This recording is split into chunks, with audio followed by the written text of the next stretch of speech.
अस्सलाम वालेकुम जी, क्या हाल चाल है दोस्तों। उम्मीद है सब खैरियत से होंगे। तो आज की वीडियो दोस्तों ऐसा टॉपिक, बहुत सारे लोग मुझसे पूछते हैं कि यार पाकिस्तान से वीज़ा लेना आसान है या दुबई से। लोग दुबई ही क्यों जाते हैं, वहाँ से क्यों वीज़ा अप्लाई करते हैं।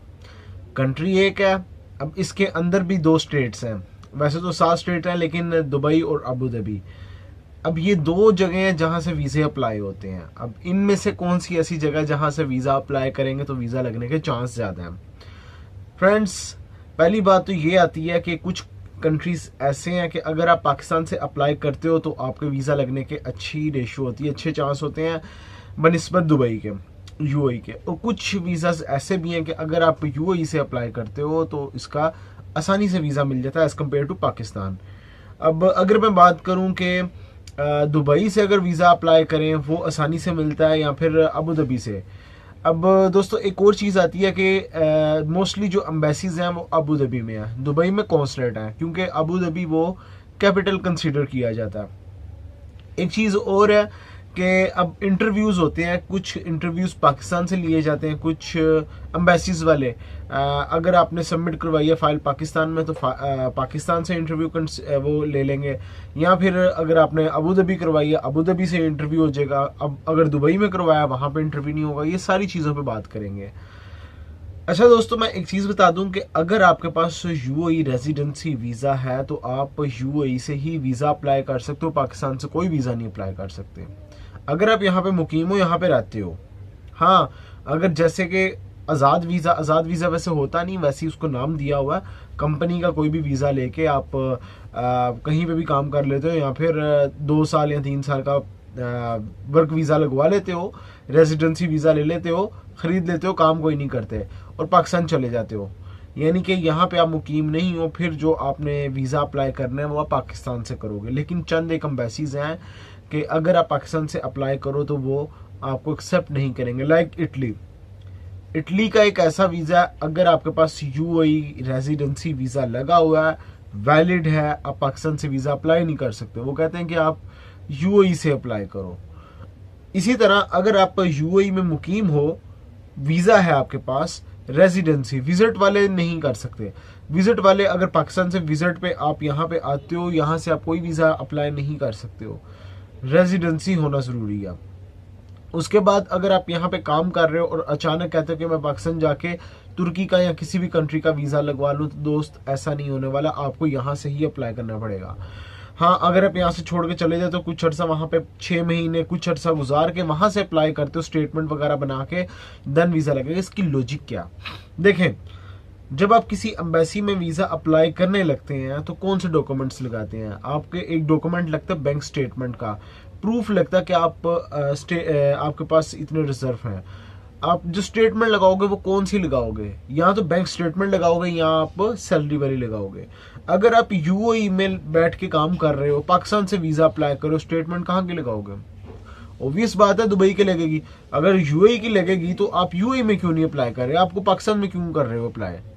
इसी तरह अगर आप पाकिस्तान चले जाते हो, वहां से अगर आपने अप्लाई करना है तो आपके पास पाकिस्तान से स्टेटमेंट होनी चाहिए। बड़े लोग कहते हैं कि हम अपने पड़ी हुई है, हम यहाँ से पैसे भेजते हैं और वहां पे रिजर्व हो रहे हैं।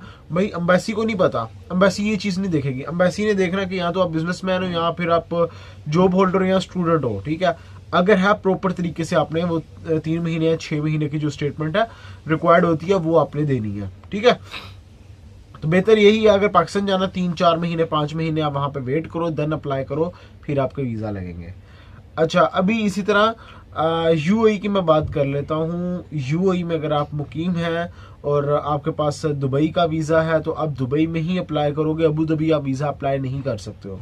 इसी तरह अगर आपके पास अबू धाबी का वीज़ा तो आप अबू धाबी एम्बेसी में ही अप्लाई करेंगे, दुबई आके अप्लाई नहीं कर सकते हो। लेकिन अगर आपके पास दुबई का वीज़ा है और कुछ एम्बेसीज यहाँ पे सिर्फ अबू धाबी में है तो आपको अबू धाबी में जाना पड़ेगा। लाइक साइप्रस की अगर बात करता हूँ, साइप्रस अबू धाबी में एम्बेसी, क्योंकि कैपिटल है, यहाँ पे सारी एम्बेसीज हैं और दुबई में कॉन्सुलेट है। और कुछ कॉन्सुलेट यहाँ पे नहीं मौजूद तो फिर आपको एम्बेसी में जमा करवाने पड़ते हैं। ऐसी सूरत में आपके पासपोर्ट यहाँ पे अबू धाबी आते हैं। लाइक चिली की बात करूँ आपको यहाँ पे आना पड़ता है, ब्राज़ील की बात करूँ तो अबू धाबी में आना पड़ता है, साइप्रस की बात करूँ अबू धाबी में आना पड़ता है, मैक्सिको की बात करूँ यहाँ पे आना पड़ता है। ये चीज़ें हैं। अब जो बड़ी एम्बेसीज हैं या फिर कुछ जिन्होंने कॉन्सुलेट वगैरह को अख्तियार दिया हुआ वीज़ा का, वहाँ पे आप दुबई में सबमिट करवा सकते हो। अच्छा, अभी एक चीज़ ये भी आती है कि कुछ वीज़ा होते हैं अगर आप पाकिस्तान से जमा करवाते हो तो उनका इंटरव्यू लिया जाता है। अगर कुछ ऐसे भी हैं कि अगर आप यूएई से अप्लाई करते हो तो इंटरव्यू नहीं होता, लेकिन अगर अबू धाबी का वीज़ा तो अबू धाबी में आपको इंटरव्यू देना पड़ेगा। अब ये बड़ा एक अजीब सा एक सिनेरियो बन गया कि जी पाकिस्तान से इंटरव्यू नहीं है, दुबई से इंटरव्यू नहीं है, लेकिन अबू धाबी से इंटरव्यू हो रहा है। इसी तरह कुछ एम्बेसीज में, अगर जापान की बात करता हूँ, जापान बहुत सारे लोग कंफ्यूज हो जाते हैं, पाकिस्तान से इंटरव्यू है नहीं है, दुबई से है नहीं है। दो चीज़ें हैं, पाकिस्तान से अगर आप जापान का वीज़ा ले रहे हो तो किसी किस्म का कोई इंटरव्यू नहीं होना, ये अपने जहनों में बैठा लें, कोई टेंशन नहीं है। डायरेक्टली आपको जापान एम्बेसी इस्लामाबाद में जाना पड़ेगा, डॉक्यूमेंट सबमिट करवाने। जब वो डॉक्यूमेंट्स आपसे ले रहा होगा बस उसी वक्त 2-4 क्वेश्चन होंगे, बस। वो इंटरव्यू नहीं है, ठीक है। इंटरव्यू होता है कि स्पेशल आपको बुला के इंटरव्यू किया जाता है, ठीक है। वो तो किसी भी एम्बेसी जाओ, जब आप फाइल वगैरह सबमिट करेंगे वो आपसे पूछेंगे जी अच्छा कितने पर्सन आप जा रहे हो, आपने विजिट पे जाना है या टूरिस्ट, बस ये इस तरह की चीज़ें होती हैं। वो तो हर एम्बेसी पूछती है, लेकिन जापान एम्बेसी का कोई चक्कर नहीं पाकिस्तान से। अगर दुबई में आ गए, यूएई में आ गए हो, दुबई का वीज़ा, दुबई वीज़ा लेके अगर आप सबमिट करवाने जा रहे हो एम्बेसी में, दुबई में ही होगा जापान का वीज़ा, दुबई से ही आपको मिलेगा। 100% इंटरव्यू है। इंटरव्यू मैंने काफ़ी बार शेयर भी किया हुआ कौन कौन से क्वेश्चंस पूछते हैं। तो अगर इसी तरह आपके पास अबू धाबी का रेजिडेंसी वीज़ा और यहाँ से आप सबमिट करवा रहे हो तो फ्रेंड्स आपको कोई इंटरव्यू देने की ज़रूरत नहीं, आपको इंटरव्यू नहीं देना पड़ेगा। और ऐसा नहीं है कि आप अपनी मर्जी से यहाँ पे आके अपनी फाइल सबमिट करा सकोगे, नहीं। अगर आपके पास दुबई का वीज़ा तो मेरे दोस्त आप अबू धाबी में करवा ही नहीं सकते, वो आपको वहाँ पे ही करवाना पड़ेगा। अगर अबू धाबी की बात कर रहे हो तो अबू धाबी में ही रहना पड़ेगा, आप दुबई नहीं आकर करवा सकते हो। अगर एम्बेसी नहीं है उस केस में आप इधर उधर जा सकते हो। अच्छा, अब वीज़े की बात करता हूँ, वीज़ा कहाँ से आसानी से मिलेगा। फ्रेंड्स, कुछ एम्बेसीज हैं जो पाकिस्तान से आसानी से देती हैं, कुछ दुबई से, कुछ अबू धाबी से। मेजोरिटी देखने में ये आया है कि यूएई में अगर जो मुकीम है, अगर दुबई का वीज़ा है तो उनको दुबई के वीज़ा पे आसानी से वीज़ा मिल जाता है as compared to Abu Dhabi. जी, ऐसा हुआ, बहुत बार हुआ कि जी दुबई के वीज़ा के ऊपर जल्दी से आपको वीज़ा भी मिल जाता और कुछ एंट्रीज भी हो जाती हैं, मतलब कि आपको टाइम ड्यूरेशन वीज़े का ज़्यादा मिल जाता अबू धाबी की निस्बत। हर एम्बेसी की बात नहीं कर रहा हूँ, ऐसा मेजोरिटी देखने में आया। अब अगर मैं बात करता हूँ लाइक शेंजन की, अगर बात करता हूँ, शेंजन ऐसे होता है कि डेज का चलता है, जितनी डेट का आपने लेना है वीज़ा, आपने उनको ट्रैवल प्लान दिया हुआ है उतनी डेट का ही वीज़ा लगा के देते हैं। लेकिन यहाँ पे दुबई में ऐसा नहीं होता। दुबई में आपको 3 महीने का टाइम ड्यूरेशन मिल जाता है और 1 महीने का वीज़ा दे दिया जाता है। पाकिस्तान से आपको टाइम जिस डेट्स का आपने डाल के कहा हुआ उसी डेट के आपको वीज़ा मिलेंगे। अब इस तरीके से अगर आप पाकिस्तान से जापान का वीज़ा अप्लाई करते हो, मेरे नज़दीक पाकिस्तान से अप्लाई करना और वीज़ा लेना आसान है। यूएई से, दुबई से काफ़ी लोगों की रिजेक्शन लगी क्योंकि इंटरव्यू कंडक्ट करते हैं, इंटरव्यू में अक्सर लोग फंस जाते हैं और यहाँ पे मैंने रिजेक्शन ज़्यादा देखी हैं। इसी तरह मिस्र का वीज़ा वो यहाँ से 3 दिन में मिल जाता है, पाकिस्तान से 2-2, 3-3 महीने डिले कर देता है। मोरक्को का वीज़ा हो गया।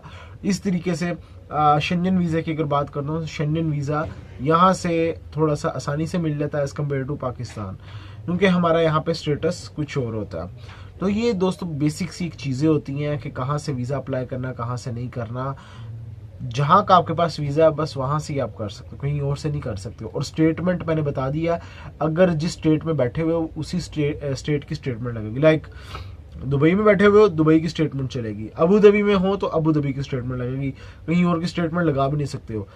अब पाकिस्तान में बैठे हुए हो, आपने यहाँ से वीज़ा अपना लगवा लिया, लेकिन अपने ही बिहाफ पे आप अपनी फैमिली का भी वीज़ा लगवा सकते हो। वो कैसे, मेरा एक फ्रेंड है, उसने तुर्की का यहाँ से वीज़ा लिया, लेकिन उसने अपनी फैमिली का पाकिस्तान से वीज़ा लगवाया, लेकिन स्टेटमेंट उसने अपनी यहाँ की लगाई और अपना वीज़ा लगाया। उसकी मैं थोड़ा सा बताता चलूँ।